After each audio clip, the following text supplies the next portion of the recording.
Hello दोस्तों, नमस्कार। मैं प्रकाश आप सभी का स्वागत करता हूं। ये हमारा मध्य प्रदेश लोक सेवा आयोग से संबंधित 7वां टेस्ट सीरीज है।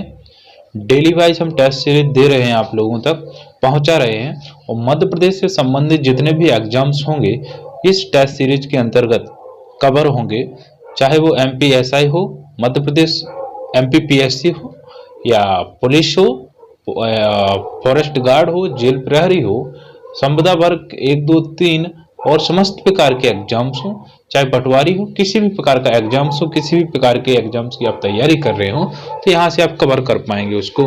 और चाहे वो सेंट्रल गवर्नमेंट के एग्जाम्स हो या अन्य स्टेट्स के हो, सभी एग्जाम्स की यहाँ से आपके लिए कहीं ना कहीं किसी न किसी प्रकार से प्रश्न देखने को मिलेंगे।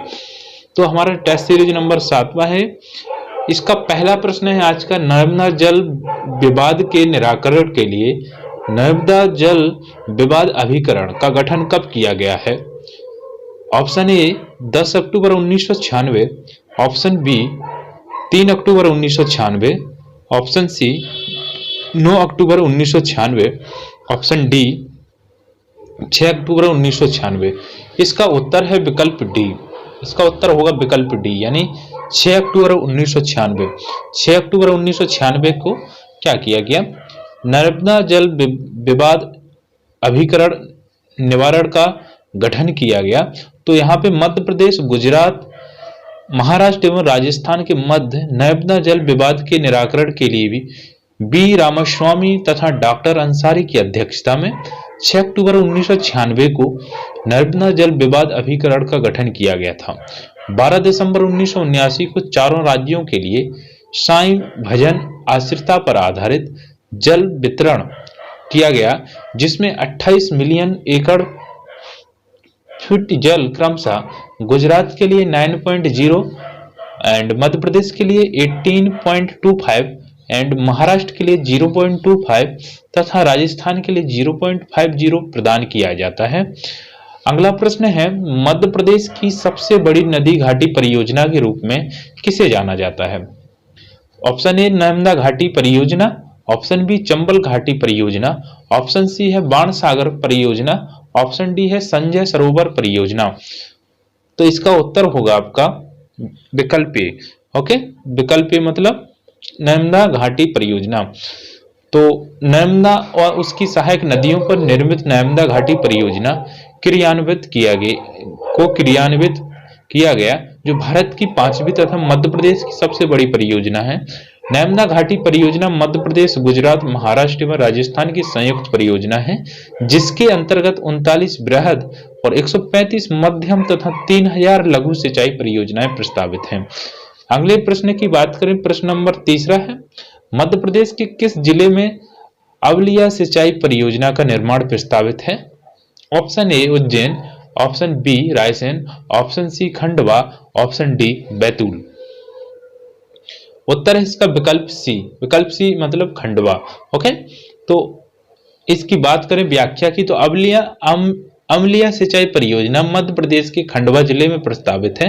16 जुलाई 2018 को खंडवा जिले की अमलिया मध्यम सिंचाई परियोजना की भू अर्जन एवं पुनर्विस्थापन के लिए डूब क्षेत्र के कृषकों को 47 करोड़ 78 लाख की राशि का खर्चा विशेष पुनर्वास पैकेज की स्वीकृति मध्य प्रदेश शासन द्वारा प्रदान की गई है। इसके अतिरिक्त खंडवा जिले की भाव मध्यम सिंचाई परियोजना के लिए भू अर्जन अधिनियम और पुनर्वास नीति के अनुसार भू अर्जन एवं पुनर्विस्थापन के लिए परियोजना प्रतिवेदन अनुसार अनुमानित व्यय के अतिरिक्त डूब क्षेत्र के कृषकों को विशेष पैकेज का लाभ देने का निर्णय लिया गया था। अगले प्रश्न की बात करें, प्रश्न नंबर 4 है, गांधी सागर बांध का निर्माण निम्न में से किस नदी पर किया गया है? Option A Chambal, option B Narmada, option C Halali, option D है बेतवा नदी। ओके, तो किस पे किया गया है? चंबल पे। ऑप्शन ए इसका सही उत्तर है। मध्य प्रदेश के मंदसौर जिले में भानपुरा तहसील के अंतर्गत वर्ष 1960 में चंबल नदी पर गांधी सागर बांध निर्मित किया गया था, जिसकी आधारशिला 7 मार्च 1954 को तत्कालीन प्रधानमंत्री पंडित जवाहरलाल नेहरू द्वारा रखी गई थी। गांधी सागर बांध 204 फीट ऊंचा तथा 514 मीटर लंबा है। जिसके माध्यम से मंदसौर, रतलाम, नीमच जिले की लगभग 11 लाख हेक्टेयर भूमि सिंचित होती है। इसके अतिरिक्त गांधी सागर बांध से 115 मेगावाट विद्युत उत्पादन होती है। गांधी सागर बांध चंबल नदी का प्रथम और सबसे बड़ा बांध है। ओके, अगले प्रश्न की बात करें, मध्य प्रदेश और उत्तर प्रदेश की सीमा पर राजघाट बांध किस नदी पर निर्मित किया गया है? ऑप्शन ए तवा पे, ऑप्शन बी चंबल पे, ऑप्शन सी बेतवा नदी पे, ऑप्शन डी है सोन नदी पे। इसका उत्तर है विकल्प सी यानी बेतवा नदी पे। मध्य प्रदेश एवं उत्तर प्रदेश की सीमा में बेतवा नदी पर राजघाट बांध निर्मित किया गया है, जिसकी आधारशिला स्वर्गीय श्रीमती इंदिरा गांधी द्वारा वर्ष 1971 में रखी गई थी। राजघाट बांध 600 मीटर लंबा तथा 73.3 मीटर ऊंचा है, जिसका जल ग्रहण क्षेत्र लगभग 17,000 वर्ग किलोमीटर है। ओके, अगले प्रश्न की बात करें, प्रश्न नंबर 6वां है, बावनथड़ी परियोजना मध्य प्रदेश के अतिरिक्त किस राज्य की संयुक्त परियोजना है? Option A Maharashtra, option B Gujarat, option C Chhattisgarh, option D है राजस्थान। उत्तर है इसका विकल्प ए मतलब महाराष्ट्र। ओके, तो बावनथड़ी परियोजना मध्य प्रदेश और महाराष्ट्र की संयुक्त परियोजना है, जो मध्य प्रदेश के बालाघाट जिले में स्थित है। बावनथड़ी परियोजना की आधारशिला वर्ष 1975 में रखी गई थी, जिसका निर्माण वर्ष 2012 में पूर्ण हुआ। इस परियोजना के अंतर्गत बालाघाट का 29,412 हेक्टेयर तथा भंडारा ब्रैकेट में हम बात कर सकते हैं भंडारा के लिए महाराष्ट्र का 27,788 हेक्टेयर क्षेत्र सिंचित होता है इस योजना के तहत। अगला प्रश्न है, 7वां प्रश्न है, नर्मदा नदी पर निर्मित 30 बड़े बांधों की संख्या में से कौन सा बांध सबसे पहले पूर्ण हुए बांधों में से एक है? ऑप्शन ए तिघरा बांध, ऑप्शन बी बरगी बांध, ऑप्शन सी बाणसागर बांध, ऑप्शन डी है मड़ीखेड़ा बांध। उत्तर इसका होगा विकल्प बी मतलब बरगी बांध। तो इसकी व्याख्या की बात करें तो मध्य प्रदेश के जबलपुर जिले में नर्मदा की सहायक नदी पर बरगी पर वर्ष 1974 में बरगी बांध के निर्माण की स्वीकृति प्रदान की गई थी, जिसका निर्माण कार्य 1988 में पूर्ण हुआ था।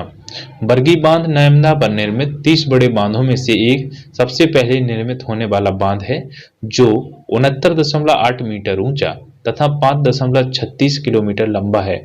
बरगी बांध को रानी अवंती सागर परियोजना के नाम से भी जाना जाता है। अगले प्रश्न की बात करें, प्रश्न नंबर 8वां है, निम्नलिखित में से धुटी बांध किस नदी पर निर्मित है? धुटी बांध किस नदी पर निर्मित है? ऑप्शन ए माही नदी पर, ऑप्शन बी बेतवा नदी पर, ऑप्शन सी सिंध नदी पर, ऑप्शन डी है बैनगंगा नदी पर।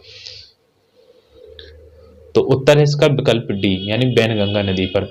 मध्य प्रदेश के बालाघाट जिले में लामता के समीप बैनगंगा नदी पर वर्ष 1911 में British civil engineer sir George Moss Harriott के संरक्षण में धुती बांध का निर्माण किया गया था। इसके अतिरिक्त सिवनी जिले में बैनगंगा नदी पर भीमगढ़ बांध निर्मित किया गया है, जिसको संजय सरोवर बांध भी कहा जाता है। अगले प्रश्न की बात करें, 9वां प्रश्न है, मध्य प्रदेश में 5 जून 2018 को किस जिले में मोगरा खेड़ा सिंचाई परियोजना के निर्माण की स्वीकृति प्रदान की गई है? Option A Sehore, option B Morena, option C Khargone, option D Betul. Okay, तो उत्तर है इसका विकल्प ए मतलब सीहोर जिले में।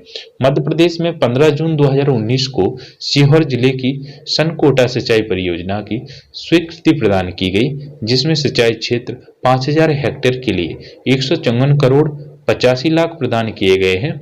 इसके अतिरिक्त सीहोर जिले की मोगरा फुल्ला सिंचाई परियोजना से कुल सिंचाई क्षेत्र 4,000 हेक्टेयर के लिए 105 करोड़ 72 लाख की प्रशासकीय स्वीकृति प्रदान की गई है। अगला प्रश्न है, अंतिम प्रश्न है, प्रश्न नंबर 10वां, मध्य प्रदेश के किस जिले में यशवंत झील का निर्माण किया गया है? Option A Shahdol, option B Gwalior, option C Indore, option D Bhopal. उत्तर है इसका विकल्प सी यानी इंदौर। मध्य प्रदेश की व्यावसायिक राजधानी इंदौर में वर्ष 1939 में जल आपूर्ति के उद्देश्य से यशवंत झील का उद्देश्य यशवंत झील लिखना है यहाँ पे, यशवंत झील का निर्माण किया गया था, जिसे यशवंत सागर के नाम से भी जाना जाता है। वर्ष 2011-12 में JNNURM प्रोजेक्ट के अंतर्गत 32 करोड़ की लागत से गंभीर नदी पर नवीन यशवंत सागर बांध निर्मित किया गया है, जिसका निर्माण कार्य गुजरात की प्रतिष्ठित इंडियन कंस्ट्रक्शन कंपनी ने किया है। इस प्रकार का आज का टेस्ट सीरीज हो जाता है, टेस्ट सीरीज नंबर 7वां। मिलते हैं अगली नई टेस्ट सीरीज के साथ अगले वीडियो में। तब तक के लिए आप सभी का बहुत बहुत धन्यवाद। नमस्कार।